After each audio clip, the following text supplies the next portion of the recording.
Hello दोस्तों, देखिए आज हम लोग बात करने वाले हैं। ये आपका मस्टर्ड का प्लांट दिख रहा होगा आपको। इसमें हम लोग इमेस्कुलेशन को समझेंगे कि कैसे इमेस्कुलेशन होता है। जैसे कि आपको यहाँ पर ये प्लांट दिख रहा होगा। इस प्लांट में ये जो लीव्स होती हैं, इन लीव्स को भी हम लोग क्या कर देते हैं, सबसे पहले इन लीव्स को हटा देते हैं। ठीक है, ये जो आपको लीव्स दिख रही हैं, इन लीव्स को भी हम लोग हटा देते हैं, क्योंकि ये जो लीव्स हो जाती हैं इनसे क्या होता है, नई ब्रांचेस बन जाती हैं। ठीक है, तो इस प्रकार से इनको हम लोग हटा देते हैं और इनको रिमूव करने के बाद फिर जो आपका मेनली आपकी जो बड्स होती हैं, इन बड्स को, ये जैसे कि आपको दिख रहा होगा, ये आपकी बड्स होती हैं, इन्हीं से आपका फ्लावर बनता है। ये चीज़ आपको दिख रही होगी, ये चीज़, ये आपकी बड्स होती है और ये ही जो है आपका कंप्लीट फ्लावर बनता है। जैसा कि आपको पता होगा कि जो आपका कंप्लीट फ्लावर होता है, उस कंप्लीट फ्लावर के यदि बारे में हम लोग बात करें तो थोड़ा सा समझने का प्रयास करिएगा कि जैसे आपका मान लीजिए ये आपका फ्लावर है, इसमें आपको दो चीज़ें दिख रही हैं। मस्टर्ड का है, इसी में हम लोग आपको मार्फोलॉजी के बारे में बता देते हैं। जैसा कि यहाँ पर आपको दिख रहा है, ये क्या है, ये जो आपका होता है इसे हम लोग कैलिक्स कहते हैं। क्या कहते हैं? कैलिक्स कहते हैं। और इसके अंदर वाला जो पोर्शन होता है, येलो कलर का जो पोर्शन होता है, इसे हम लोग करोला कहते हैं। क्या कहते हैं? इसे हम लोग करोला कहते हैं। ये आपका करोला होता है और यहाँ पर ये जो आपको संरचना दिख रही होगी, इसे हम लोग एंथर कहते हैं। क्या कहते हैं? एंथर, जो कि आपका मेल पार्ट ऑफ फ्लावर कहलाता है। फ्लावर का जो मेल पार्ट होता है उसे हम लोग एंथर कहते हैं। और उसके अलावा फिर उसके अंदर की जो संरचना होती है, जैसे यहाँ से हम इनको रिमूव कर देते हैं, आपको जो बची हुई अंदर की संरचना दिखाई देगी, उसे हम लोग क्या कहते हैं, ये देखिएगा, इसे हम लोग गाइनोसियम कहते हैं। ये वाला जो पूरा पोर्शन बचा है, इसे हम लोग गाइनोसियम कहते हैं। क्या कहते हैं? ये वाला जो पोर्शन है, इसे हम लोग क्या कहते हैं, इसे गाइनोसियम कहते हैं। ये आपके फ्लावर का फीमेल पार्ट होता है। क्या होता है? फीमेल पार्ट होता है।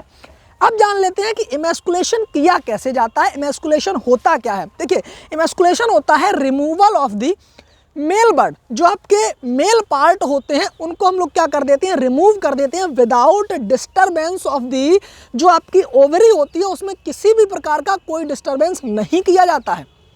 इस प्रकार से यदि देखा जाए तो इमेस्कुलेशन को समझते हैं कि जैसे मान लीजिएगा ये वाला जो आपका, ये आपको जो मान लीजिए बड दिख रही है, इस बड को हम लोग इस प्रकार से पकड़ते हैं, इसमें इस प्रकार से यहाँ पर चिमटी लगाते हैं और यहाँ पर जो फॉरसेप्स जिसे हम लोग इंग्लिश में कहते हैं, ये जो आपकी फॉरसेप्स होती है, इसको, ये आपकी जो बड है, इसको इस प्रकार से खोल लेते हैं और स्लोली विदाउट डिस्टर्बेंस ऑफ आपके जो गाइनोसियम है या ओवरी कहते हैं, उसमें किसी भी प्रकार का कोई टच नहीं होना चाहिए।